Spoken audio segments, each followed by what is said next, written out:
Kamala and the Fox. So Kamala Harris went on Bret Baier's show yesterday. Well, Bret Baier interviewed her for the show. First and foremost, they shortened the length of the interview, and she showed up late for it. And this was all by design. And even Bret Baier actually came out and said that it was like what was it? Did you remember Rocky IV? When remember Apollo's ring man was yelling at Rocky to throw the towel in when Apollo was getting killed by Ivan Drago from Soviet Union. Throw the towel. Yeah, I guess, they were trying to throw the towel there on the sideline to get her out of this interview. Why would Kamala Harris do this interview? They're obviously having some issues with some of their polling. And there's concerns, or that she wouldn't have touched this thing with a 10-foot pole.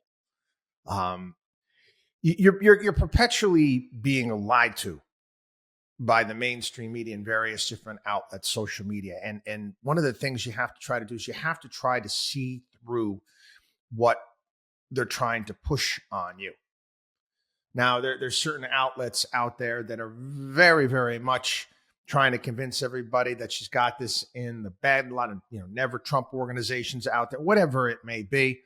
If that was the case, she'd be running the same damn campaign that Joe Biden ran. And it would be a basement campaign. Why in the world would you show up to an interview when you knew that the questions are, going to be a little bit more than, the usual beach ball, softball. I mean, just lobbing things in there. So that's obviously why she took on this interview. What do we learn from this interview? Nothing. Kamala Harris is Kamala Harris is.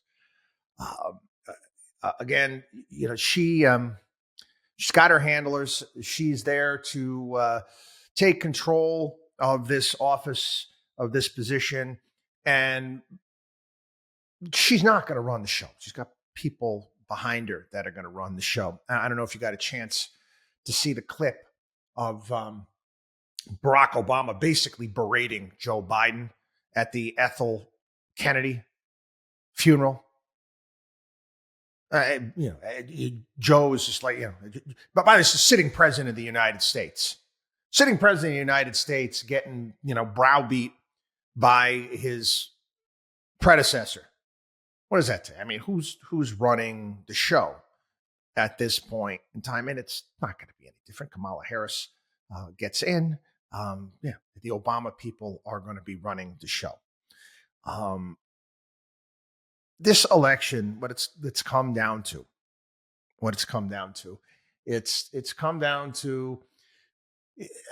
you can't find anybody that's actually can give you reasons for voting for Kamala Harris. Not because of her ideas. Her ideas are ridiculous. They're patently absurd. They're not going to happen. And again, I'm honest here. I think a lot of the things that Donald Trump has put forward are patently absurd too. This is about people that are either voting for Trump or you're voting against Trump. That's it. That's it. You can't stop with the abortion. All, reasons for voting for Kamala Harris. We all know that's a fugazi. Trump has come out and he said that he's leaving it up to the states. His wife came out and is pro-choice. I mean, it's stupid. They want to tell you that. They want to, gaslight you when it comes to that. That's fine, but don't be stupid. I mean, you can be honest. You could come out and say, I cannot stomach voting for Donald Trump. You're not voting for Kamala Harris, for crying out loud. And all this democracy stuff, come on. She didn't even go through a democratic process to get the nomination, for crying out. It's just stupid. Stop. I mean, it's okay.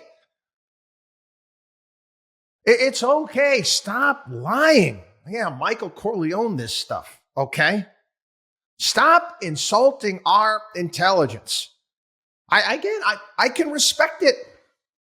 I can respect if somebody comes out and tells me, I am sorry, I cannot, in good conscience, I cannot stand on him. I can't stand the way he acts.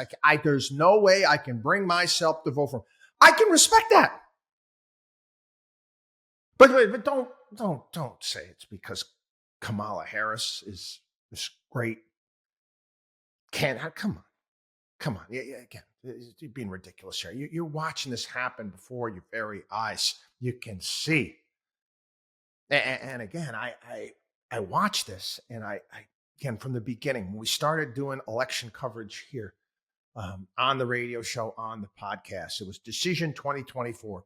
Is this the best we can do? We're a nation of 330 million people, and this is you're going to throw up there?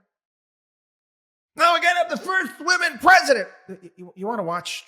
Why don't you watch? Watch Giorgia Meloni in Italy. Why don't you watch her? It's like a Margaret Thatcher for Italy right now. I mean, these nation countries must be looking at us like, what the hell is going on there? Look at what we're capable of doing here in this country, and this is who we're throwing up. WatchDog on wallstreet.com.